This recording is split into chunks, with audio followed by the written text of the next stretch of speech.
Tapi first time kita nak guna charger 3 pin ni, charge kat rumah ibu. Kita try.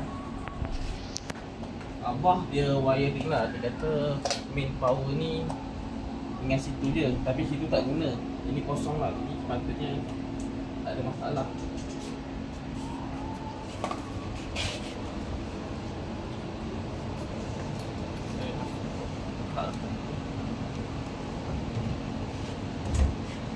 Dah menyala. Bismillahirrahmanirrahim. Cepat on.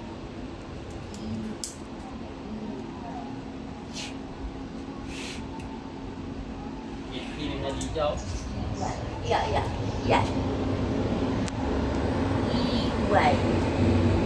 Okey.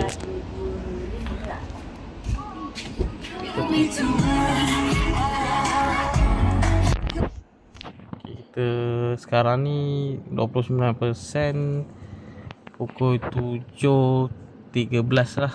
Dia kata 12 jam untuk full, lebih kurang 1.2 hingga 1.4 kW lah. Kita off power terus lah. Dia charging lah. Oh, dia boleh cecah 2 kW ya. Lebih kurang 12 jam. Kiranya mungkin esok lah kot siap. Esok pukul 7 pagi boleh full charge.